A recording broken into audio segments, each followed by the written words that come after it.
Hey guys, Landon Smith here with Remax Professionals, and I'm going to discuss today a topic that's on a lot of people's minds. Should I buy a house in 2025 or should I hold off?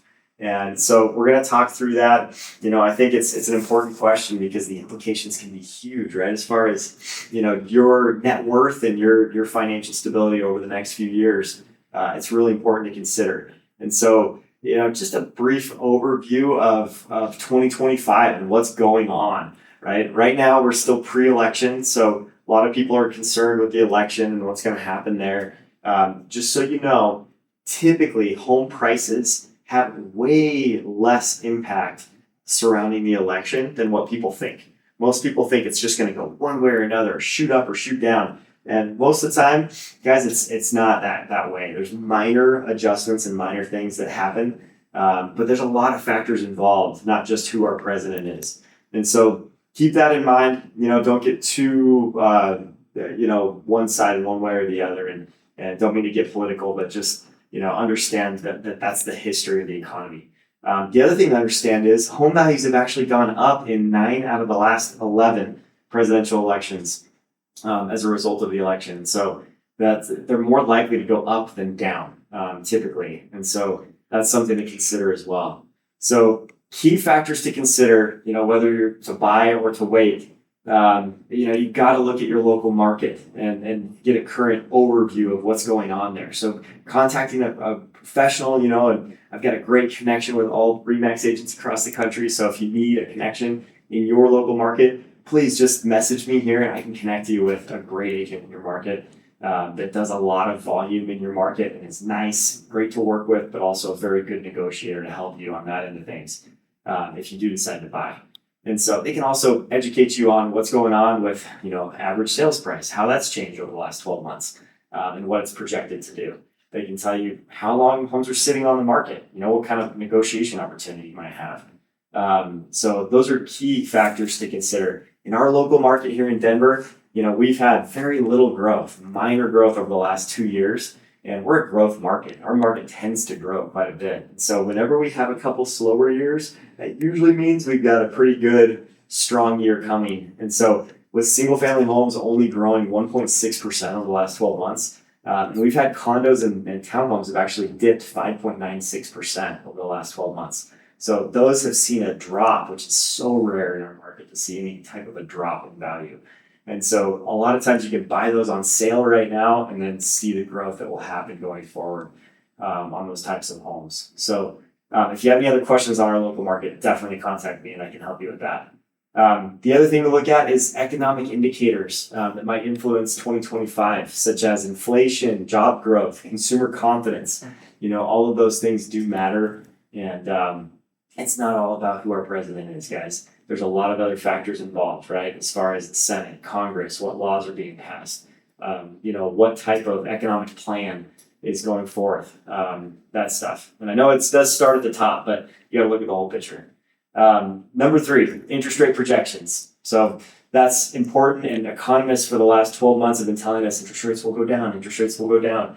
And we didn't believe them until recently. The last month, they actually went down.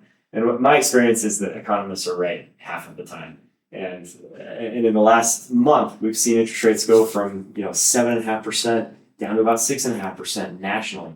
I've got lenders here in Denver that are quoting 6%, for 30-year fixed interest rates. So it's a much better environment as far as interest rates go. We also have a Federal Reserve rate cut that's coming in September with a 99% probability of that happening. So we don't know if it's going to be a quarter, a half, 3/4%. But if it is a bigger one, that's going to be very significant. We start to see rates in the 5s again, you guys, it's going to really open up a lot of buying power for people and enter way more buyers in the market in our country. So that's something to look at as far as that goes, is how interest rates are trending. And economists say they're going to continue to trend downward. So we'll see how that goes. And then next, discussing how rising or falling rates could influence the decision to buy now or wait. Okay? Understanding that if interest rates go down 0.25%, that's probably going to save you about $100 a month, on your mortgage payment. So it's really kind of a big deal, right? If your budget's tighter, if you're right on the edge of being able to qualify or not. So that's huge. Okay, home pricing trends, understanding what's going on there is big. Analyzing the last 12 months and also like the last 5 years. I would look at the bigger picture because in our market, the last 12 months hasn't looked so good, but the last 5 years we've grown 40% in a lot of cases. So that's been huge for people that have owned homes since the pandemic. And then also, will they continue to rise? What factors will play out in that? And if they decline, understanding that typically, other than the Great Depression and the recession, typically we don't lose a ton in the market in a lot of markets, but it's very local. So in Denver, we're a very stable growth market. In other coastal areas that depend more on discretionary income and that type of spending, and travel, they go down significantly in downturns. And so if you're in one of these coastal markets, Orlando, Miami, even California is a lot more volatile than we are here in Colorado.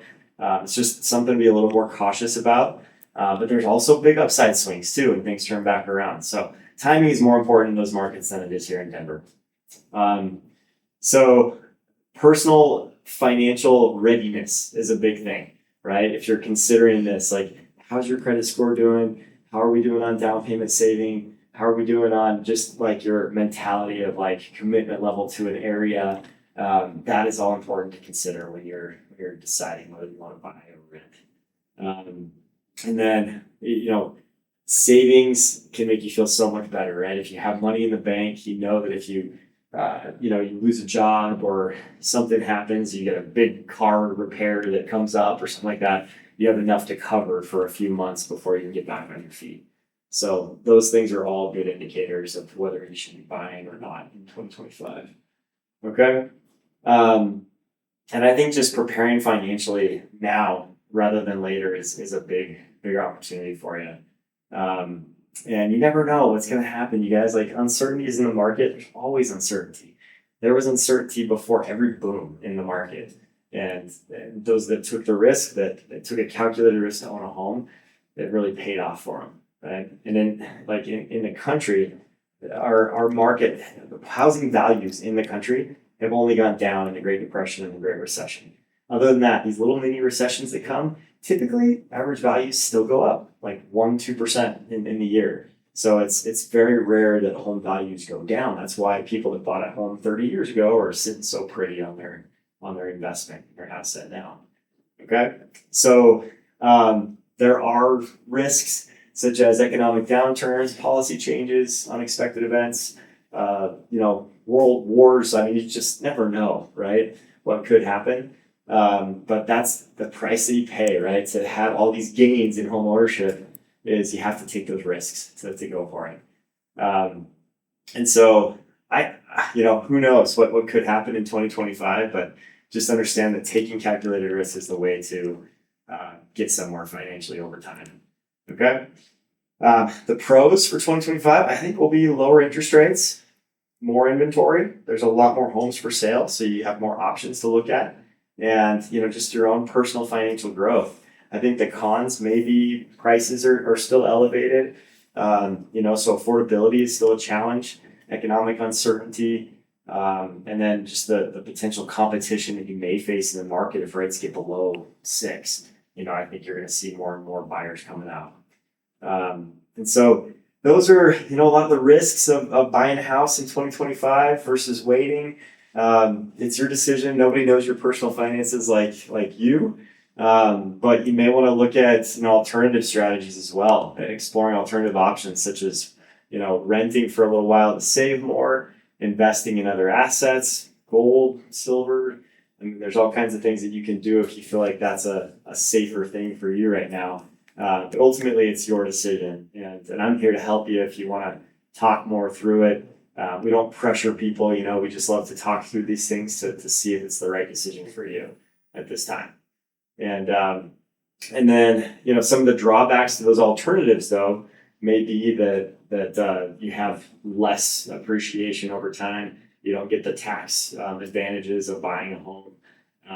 And your landlord's still telling you what you can and can't do about your house. they may be able to kick you out, and there's more volatility there if they decide to sell it, or if they raise the rent on you, just less control than having a fixed mortgage payment. And then the other things to be aware of is just make an informed decision. Make sure that you're looking into all the data and the numbers, and consider your long-term goals, your financial situation, and your risk tolerance. And talking to a real estate professional, financial advisors, mortgage experts is huge. To not do this alone. You shouldn't have to go this on your own. You should definitely talk to experts. Okay, so we've talked about a lot here. In conclusion, it's up to you, but I think that 2025 is going to be a really good buying market, you guys. I really do. If you have the income to afford a home in this market, I think it's going to be a great time to own a home, and I think we'll see lots of options out there to look at, and also a market that heats up and goes from gradual growth to a little more mid-level growth throughout 2025, in my opinion, especially in our local market here in Denver. So I would just invite you to share your thoughts in the comments below, subscribe for more real estate insights, and hopefully this provided a comprehensive structure for deciding whether or not to buy a home in 2025 or wait until it's right for you. So thank you so much for listening, and we'll catch you next time.